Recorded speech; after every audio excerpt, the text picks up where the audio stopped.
नमस्कार साथियों, कैसे हैं आप सब। आशा करता हूं अच्छे होंगे, स्वस्थ होंगे और अपनी तैयारी में मस्त होंगे। साथियों, आज के इस वीडियो में किसी पर्टिकुलर ईयर या पर्टिकुलर क्वेश्चन पेपर को नहीं सॉल्व करेंगे, बल्कि प्रीवियस ईयर में आए हुए प्रश्नों को देखेंगे।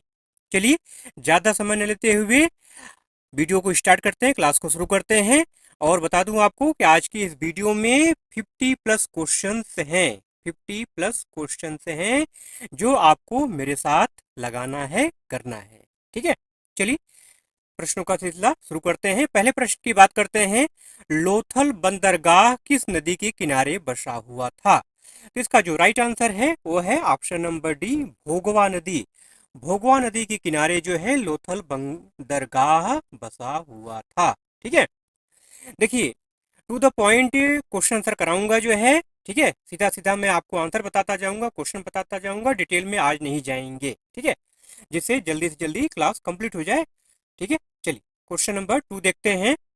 द व्हाइट टाइगर या सफेद बाघ किसकी रचना है? तो इसका जो राइट आंसर है वो है option number C, Aravind Adiga. Aravind Adiga की रचना है द व्हाइट टाइगर। अगले क्वेश्चन की अगर बात करें तो खेलो इंडिया योजना का संबंध किस पुरस्कार से है? तो खेलो इंडिया योजना का संबंध है प्रधानमंत्री पुरस्कार योजना। इसका राइट आंसर है ऑप्शन नंबर बी। क्वेश्चन 4 की अगर बात करें तो भारत की 15वीं जनगणना कब संपन्न हुई थी? तो भारत की 15वीं जनगणना 2011 में संपन्न हुई थी। इस तरह से ऑप्शन नंबर ए इसका राइट आंसर है। और ये भारत की अंतिम जनगणना है, इसके बाद कोई जनगणना नहीं हुई है। क्वेश्चन नंबर 5, निम्न में से कौन सी बीमारी एक जल जनित बीमारी है? तो जल जनित बीमारी की अगर बात होगी तो ऑप्शन नंबर जो सी है इसका राइट आंसर है हैजा। हैजा क्या है? एक जल जनित मतलब वाटर बॉर्न डिसीज है। क्वेश्चन नंबर 6 की अगर बात करूं तो कोशिका का शक्तिगृह मतलब power house of the cell किसे कहा जाता है? तो power house of the cell mitochondria को कहा जाता है। माइटोकॉन्ड्रिया आपको ध्यान में रखना है। अगला प्रश्न है कि पाटिलपुत्र किसने बसाया था? तो पाटिलपुत्र उदाइन ने बसाया था। ऑप्शन नंबर जो बी है इसका राइट आंसर है। ठीक है, क्वेश्चन नंबर 8 की अगर बात करूं तो खुल्लम किस राज्य का नृत्य है? तो खुल्लम ध्यान रखिएगा, ये मिजोरम का नृत्य है खुल्लम। अगला प्रश्न है कि केंद्र और राज्य के बीच के संबंध को कौन सा आयोग परिभाषित करता है? केंद्र और राज्य के बीच का जो संबंध है उसको सरकारिया आयोग परिभाषित करता है। तो ऑप्शन नंबर ए इसका राइट आंसर था। क्वेश्चन नंबर 10 की अगर बात करूं तो राज्य सरकार का उच्चतम विधि अधिकारी कौन होता है? तो राज्य सरकार का उच्चतम विधि अधिकारी होता है महाधिवक्ता। ठीक है, ऑप्शन नंबर ए इसका राइट आंसर है। क्वेश्चन नंबर 11 की अगर बात की जाए तो बीरागेस लोक नृत्य का किस राज्य का है? बार बार पूछा जाता है एग्जाम में। ठीक है, बीरागेस लोक नृत्य ऑप्शन नंबर जो ए है इसका राइट आंसर है कर्नाटक। बीरागेस का संबंध कहां से भैया? कर्नाटक से है। क्वेश्चन नंबर 12, मुद्रा राक्षस के लेखक का नाम बताइए, या मुद्रा राक्षस लेखक का, मुद्रा राक्षस किताब जो है, पुस्तक जो है, उसके लेखक का नाम क्या है? तो विशाख दत्त। ध्यान रखिएगा, ऑप्शन नंबर बी इसका राइट आंसर है। विशाख दत्त ने मुद्रा राक्षस पुस्तक की रचना की है। अगला प्रश्न है, निम्नलिखित में से किसे जल पुरुष उपनाम से जाना जाता है? तो ऑप्शन नंबर डी ध्यान रखिएगा, राजेंद्र सिंह। राजेंद्र सिंह को जो है जल पुरुष उपनाम से जाना जाता है। वहीं अगर क्वेश्चन नंबर 14 की अगर बात करें तो भारत का सबसे पुराना राष्ट्रीय उद्यान जहां से प्रोजेक्ट टाइगर की शुरुआत हुई कौन सा है? तो भैया जिम कॉर्बेट नेशनल पार्क आपको ध्यान में रखना है। जिम कॉर्बेट नेशनल पार्क ये भारत का सबसे पुराना राष्ट्रीय उद्यान है। क्वेश्चन नंबर 15 है कि खजुराहो स्मारकों का संबंध किस वंश से है? तो खजुराहो स्मारकों का संबंध है चंदेल वंश। ध्यान रखना है, चंदेल वंश। ठीक है, अगला प्रश्न है कि महिला प्रीमियर लीग 2023 का शुभंकर क्या था? महिला प्रीमियर लीग 2023 का जो शुभंकर था वो था ऑप्शन नंबर ए शक्ति। अगला प्रश्न है कि एक कार्बन के साथ कितने हाइड्रोजन जुड़ सकते हैं? तो एक कार्बन के साथ टोटल 4 हाइड्रोजन जुड़ सकते हैं। ऑप्शन नंबर डी इस तरह से राइट आंसर है। निम्न में से किसे देश का मिसाइल मैन कहा जाता है? तो डॉक्टर एपीजे अब्दुल कलाम। ध्यान रखना है, missile man of India. Question number 19 की अगर बात करूं तो अछूत या अनटचेबिलिटी पुस्तक किसने लिखा है? ठीक है, अनटचेबिलिटी, अछूत पुस्तकें किसकी रचना है, बार बार पूछा जाता है। तो इसका जो राइट आंसर है वो है मुल्कराज आनंद। मुल्कराज आनंद की रचना है अछूत। अगला प्रश्न है कि निम्न में से किन दो भाषाओं को 8वीं अनुसूची में नहीं जोड़ा गया है। तो ऑप्शन नंबर जो बी है इसका राइट आंसर है। राजस्थानी और अंग्रेजी को जो है 8वीं अनुसूची में नहीं जोड़ा गया है। क्वेश्चन नंबर 21 की अगर बात की जाए तो नीति निर्देशक तत्व मतलब डीपीएसपी किस देश के संविधान से लिया गया है। तो इसका जो राइट आंसर है वो है आयरलैंड। देखिए नीति निर्देशक तत्व, मौलिक कर्तव्य, मौलिक अधिकार, ये तीन चीजें आप अच्छे से तैयार कर लीजिए। ठीक है, उलट के पलट के हर तरह से तैयार कर लीजिए। ठीक है, यहाँ से क्वेश्चन निश्चित तौर पे बनता है। ठीक, क्वेश्चन नंबर 22 की अगर बात करूं तो राज्यसभा के सदस्यों का कार्यकाल कितने वर्ष का होता है। तो इसका जो राइट आंसर है वो है ऑप्शन नंबर डी 6 वर्ष। राज्यसभा के सदस्यों का कार्यकाल होता है 6 वर्ष का। अगला प्रश्न है कि 2011 की जनगणना के अनुसार कौन सा धर्म पहला अल्पसंख्यक धर्म है। ध्यान रखिएगा, जो भी क्वेश्चन मैं करा रहा हूं आज के इस वीडियो में, ये सारे के सारे क्वेश्चन एसएससी सीजीएल में प्रीवियस ईयर्स में पूछे गए हैं। ऐसे ही क्वेश्चन मैंने नहीं उठा लिया कहीं से। ठीक है, तो ये क्वेश्चन पूछा गया है कि 2011 की जनगणना के अनुसार कौन सा धर्म पहला अल्पसंख्यक धर्म है। तो ऑप्शन नंबर जो बी है इसका राइट आंसर है मुस्लिम। मुस्लिम धर्म जो है ये पहला अल्पसंख्यक धर्म है। अगला प्रश्न है कि निम्न में से किस राज्य का जनसंख्या घनत्व सर्वाधिक है।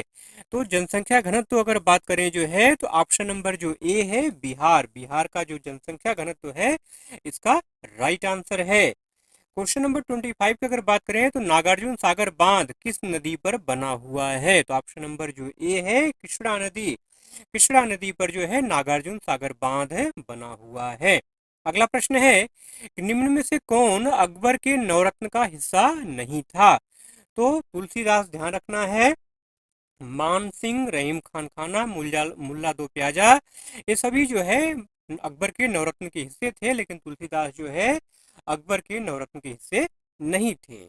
अगला प्रश्न है निम्न में से किसने न्याय दर्शन प्रतिपादित किया है। निम्न में किसने जो है या न्याय दर्शन किसकी रचना है। ठीक है, तो इसका जो राइट आंसर है वो है ऑप्शन नंबर डी गौतम। ठीक है, गौतम की रचना है न्याय दर्शन। अगला प्रश्न है कि रुक्मिणी देवी अरुंडेल का संबंध किस नृत्य से है। तो ऑप्शन नंबर सी भरतनाट्यम आपको ध्यान में रखना है। और रुक्मिणी देवी अरुंडेल का संबंध किससे है, भरतनाट्यम से है मेरे भाई। अगला प्रश्न है कि किसके जन्मदिन को पराक्रम दिवस के रूप में मनाया जाता है। तो सुभाष चंद्र बोस। सुभाष चंद्र बोस के जन्मदिन को पराक्रम दिवस के रूप में मनाया जाता है। तुम मुझे खून दो मैं तुम्हें आजादी दूंगा। अगला प्रश्न है कि किस विटामिन की कमी से पायरिया रोग होता है। तो विटामिन सी ध्यान रखना है, विटामिन सी की कमी से पायरिया रोग होता है। विटामिन ए की कमी से रतौंधी रोग होता है। विटामिन डी की कमी से रिकेट्स या सूखा रोग होता है। विटामिन बी से कौन सा रोग होता है, कमेंट करके जरूर से बताइएगा। अगला प्रश्न है कि किस यंत्र से पौधों की वृद्धि नापी जाती है। तो इसका जो राइट आंसर है वो है किस्कोग्राफ।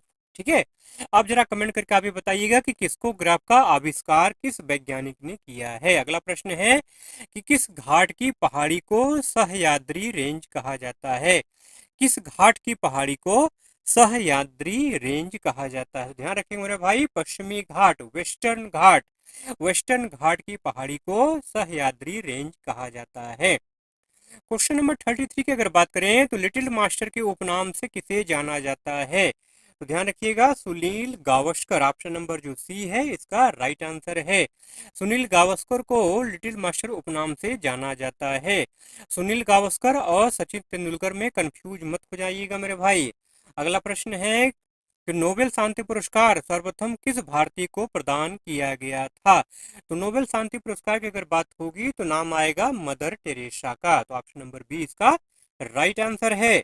अगला प्रश्न है कि ओलंपिक 2028 का आयोजन कहाँ किया जाएगा। करंट अफेयर्स का महत्वपूर्ण क्वेश्चन है। ठीक है, वेरी वेरी इंपॉर्टेंट क्वेश्चन है, निश्चित तौर पे आएगा ये। ठीक है, ध्यान रखिएगा, भले आपके शिफ्ट में नहीं आए लेकिन किसी न किसी शिफ्ट में जरूर पूछा जाएगा। तो ओलंपिक 2028 का आयोजन कहाँ किया जाएगा, लॉस एंजल्स अमेरिका में किया जाएगा। ठीक है, समर ओलंपिक है ये। अगला प्रश्न है कि अवध की संधि कब हुई थी। तो अवध की संधि हुई थी भैया, कब हुई थी? 1765। डेट आपको ध्यान में रखना है, अवध की संधि 1765 में हुई थी। अगला प्रश्न है कि जूट उत्पादन के लिए सबसे अच्छी मिट्टी कौन सी होती है। तो जलोढ़, बलुई, दोमट, ये मिट्टी जो है जूट उत्पादन के लिए सबसे अच्छी मानी जाती है। क्वेश्चन नंबर 38, अनुच्छेद 76 का संबंध किससे है। अनुच्छेद 76 का संबंध है भैया महान्यायवादी से। ठीक है। अगला प्रश्न है कि कॉमनवेल्थ गेम्स 2022 में भारत को कितने कांस्य पदक प्राप्त हुए। अब 2022 से मत सोचिएगा कि तो बहुत पुराना नहीं आएगा, लेकिन नहीं, कॉमनवेल्थ गेम्स निश्चित तौर पे आपको तैयार रखना है, क्वेश्चन आएगा जरूर यहाँ से। कॉमनवेल्थ गेम 2022 में भारत को कितने कांस्य पदक प्राप्त हुए। तो आपको ध्यान में रखना है 23। ऑप्शन नंबर जो डी है इसका राइट आंसर है। 23 कांस्य पदक प्राप्त हुए थे। अगला प्रश्न है कि 2011 की जनगणना के अनुसार देश का लिंगानुपात कितना है। Option number D 943। ध्यान रखना है, ठीक है। 1000 पुरुषों पर 943 महिलाएं हैं। लिंगानुपात क्या होता है, ये भी क्वेश्चन पूछा जाता है। ठीक है, लिंगानुपात क्या होता है, पुरुषों पर महिलाओं की संख्या। अगला प्रश्न है कि आईसीसी T20 वर्ल्ड कप 2023 का आयोजन कहाँ हुआ। तो आईसीसी T20 वर्ल्ड कप 2000 महिला विश्व कप, ध्यान रखिएगा, आईसीसी T20 महिला विश्व कप 2023 का आयोजन कहाँ हुआ भैया, दक्षिण अफ्रीका में हुआ। ये ध्यान रखना है आपको। अगला प्रश्न है कि नील आंदोलन की शुरुआत कब हुई थी। तो नील आंदोलन की शुरुआत हुई थी 1859 में, ध्यान रखना है।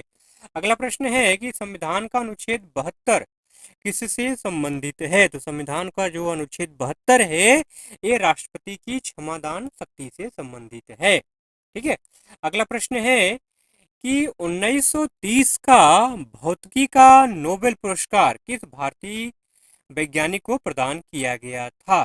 ठीक है, 1930 के भौतिकी के नोबेल पुरस्कार की बात होगी तो मात्र एक नाम आएगा। कौन भैया आएगा, option number A, doctor CV Raman. Doctor CV Raman. क्या खोजा था इन्होंने कि समुद्र का जो पानी होता है उसका रंग नीला क्यों होता है। ठीक है। चलिए क्वेश्चन नंबर 45 की बात करते हैं। जंगलनामा किसकी रचना है। महत्वपूर्ण पुस्तक है, बार बार पूछी जाती है, तो नाम ध्यान रखना है अमिताव घोष। अमिताभ मत समझ लीजिएगा, अमिताव घोष। अमिताव घोष की रचना है जंगलनामा। क्वेश्चन नंबर 46 की अगर बात करूं तो थंगदा का संबंध किस धर्म से है। थंगदा का संबंध भैया बौद्ध धर्म से है। ठीक है, बौद्ध धर्म। अगला प्रश्न है कि चंपारण कृषि कानून कब लागू किया गया था। चंपारण कृषि कानून 1918 में लागू किया गया था।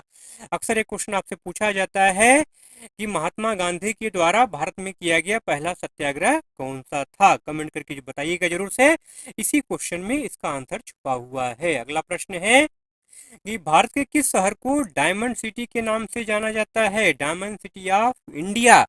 तो सूरत, ध्यान रखिएगा, सूरत जो है वो शहर है भारत का जहां पे हीरों का व्यापार, हीरों की कटाई ज्यादा होती है। अगला प्रश्न है कि जगन्नाथ रथ यात्रा का संबंध किस राज्य से है। पूछने वाली बात है, उड़ीसा। ऑप्शन नंबर ए इसका राइट आंसर है। ठीक है। अगला प्रश्न है कि अनुच्छेद 243 का संबंध किससे है। अनुच्छेद 243 का संबंध है पंचायत में SC/ST के आरक्षण से। ठीक है। अगला प्रश्न है कि भारत में वित्तीय वर्ष की शुरुआत कब से होती है। तो ध्यान रखिएगा 1 अप्रैल। भारत में वित्तीय वर्ष की शुरुआत 1 अप्रैल से होती है। तो साथियों 50+ क्वेश्चन मैंने आज के इस वीडियो में आपको कराया है। वीडियो अगर अच्छा लगा हो तो जाते जाते एक लाइक जरूर से कर दीजिएगा। आपके एक लाइक से ढेर सारा मोटिवेशन मिलता है। और चैनल पर अगर नए हैं तो सब्सक्राइब करके बेल आइकन जरूर से प्रेस कर लीजिएगा मेरे भाई, और साथ ही साथ ऑल पे जरूर से क्लिक कर लीजिएगा, तभी आपको नोटिफिकेशन मिलेगा। ठीक है, चलिए मिलते हैं अगले वीडियो में ऐसे ही कंटेंट के साथ, एग्जाम के एनालिसिस के साथ। तब तक के लिए जय हिंद।